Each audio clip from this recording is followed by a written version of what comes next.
Shalom, bien-aimés.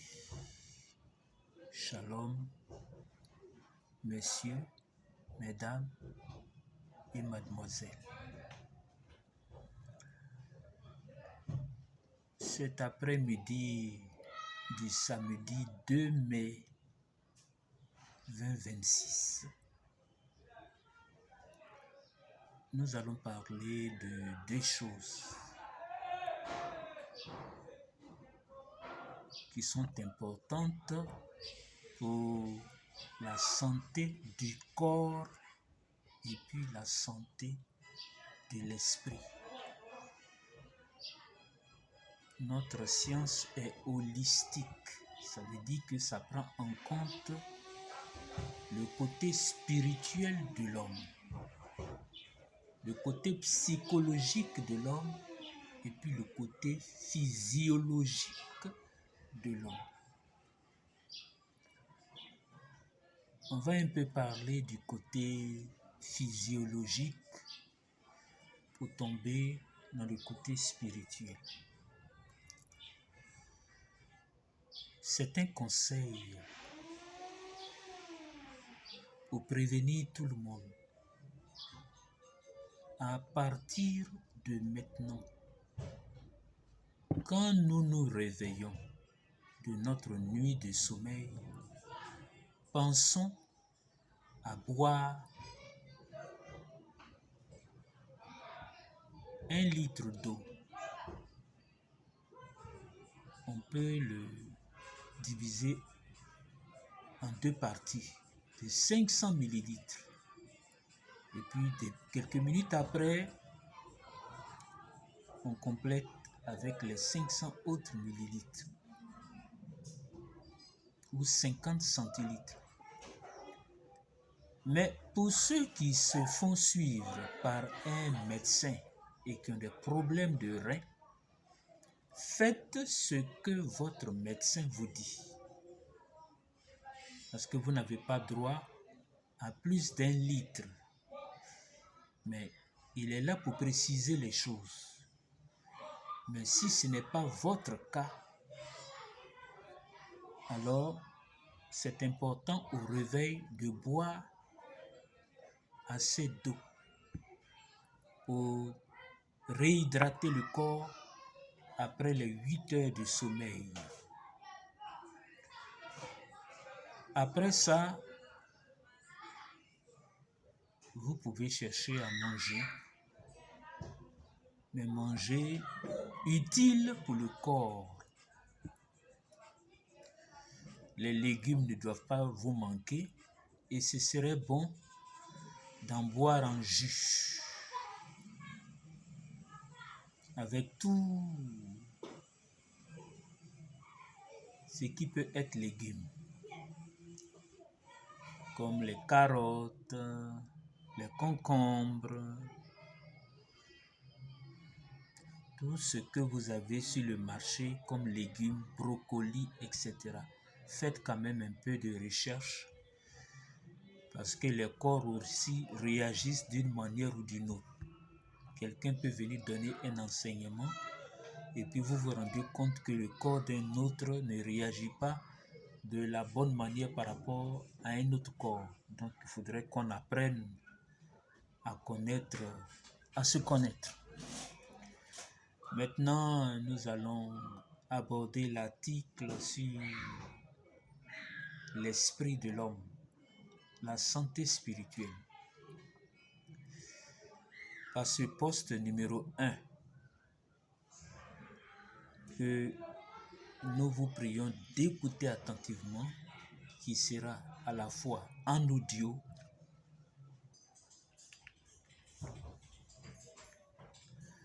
et puis en vidéo. Donc ce poste sera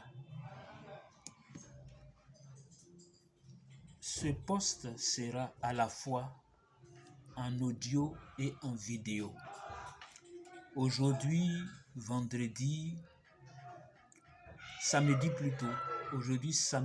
2 mai 2026. Nous sommes appelés à ressembler à Jésus-Christ.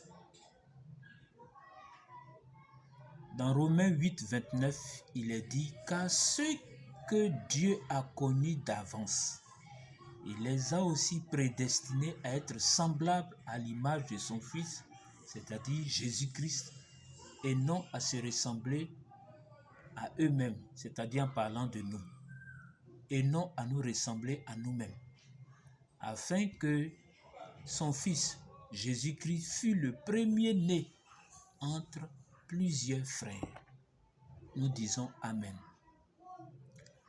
Et aussi, ô Seigneur Jésus-Christ, aide-moi, sinon aide-nous à manifester ton caractère jour et nuit. À ne jamais oublier ceci. Jésus-Christ sur terre n'a jamais pris une arme ou même la parole autoritaire ou dictatoriale pour forcer quelqu'un à le suivre. On le suit librement. Jésus-Christ était celui qu'on persécutait et pas celui qui persécutait personne. Ça, c'est l'évangile de Christ.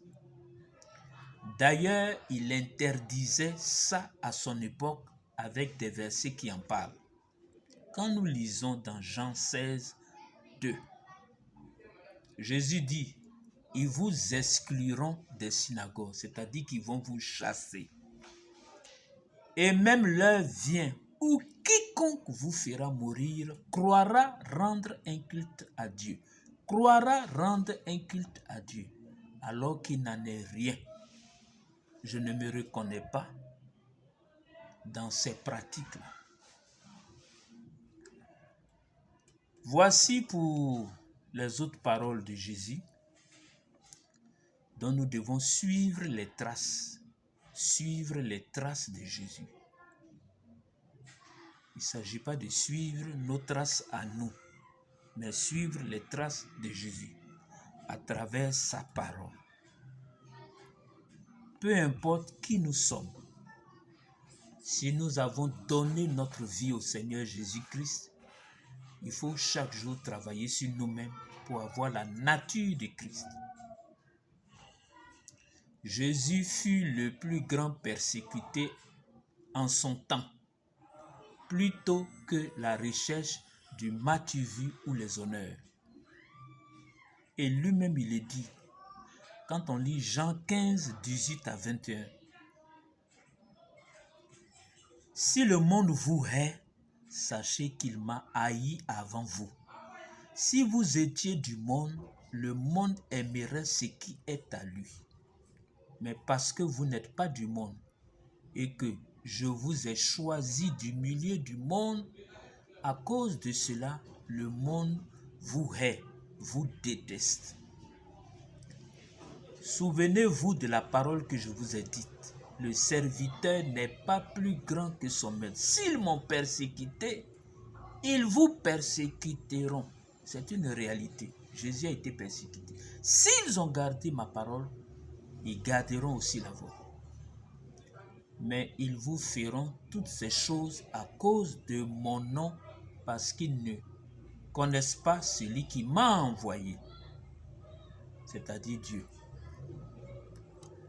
Alors, nous ne sommes pas venus ou nous n'avons pas accepté Jésus-Christ pour les honneurs auxquels nous ne disons pas non plus non. Quand il se présente, si Dieu le veut, sans en dépendre. Comme la Bible demande d'honorer par exemple les vrais ministres de l'Évangile. On le lit dans 1 Timothée 5, 17, que les anciens qui dirigent bien. Les pasteurs sont des anciens, ce sont des personnes matures, qui ont l'expérience, qui ont beaucoup de choses à leur actif. On dit que les anciens dans 1 Timothée 5, 17, qui dirigent bien, soient jugés dignes d'un double honneur, surtout ceux qui travaillent à la prédication et à l'enseignement. La parole de Dieu, c'est l'équilibre avec Dieu. Un autre exemple, c'est le prophète Daniel. De la Bible, pour la circonstance qui a été bel et bien honorée. Mais ce n'était pas pour ça qu'il suivait Dieu. Ce n'est pas pour les honneurs que nous suivons Dieu. Alors il est écrit sur Daniel 2, 46 à 49, alors le roi Nebuchadnezzar tomba sur sa face et se prosterna devant Daniel. Et il ordonna qu'on lui offrit des sacrifices et des parfums. Daniel était un véritable homme de Dieu. Le roi adressa la parole à Daniel et dit, « En vérité, votre Dieu est le Dieu des dieux et le Seigneur des rois. Et il révèle les secrets, puisque tu as pu découvrir ce secret. » Daniel 2, verset 48 dit maintenant, « Ensuite, le roi éleva Daniel et lui fit de nombreux et riches présents. Il lui donna le commandement de toute la province de Babylone. » Ça, c'est la grâce de Dieu. Ce sont les honneurs. Et l'établit chef suprême de tous les sages de Babylone. C'est vrai. Daniel pria le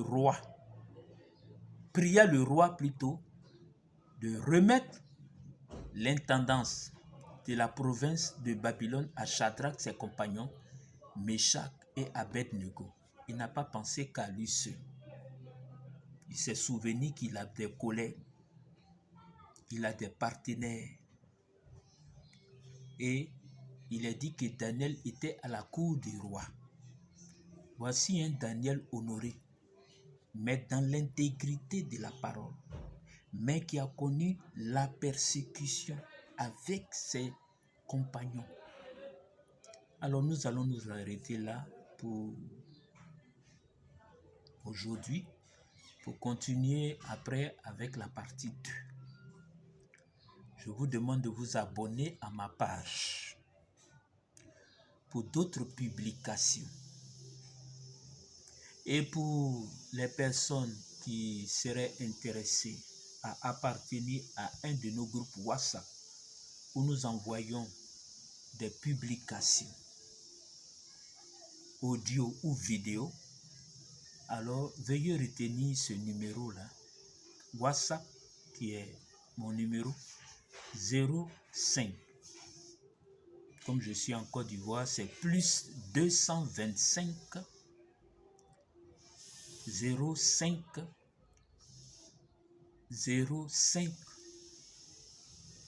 34 33 50. WhatsApp. Et puis ligne directe.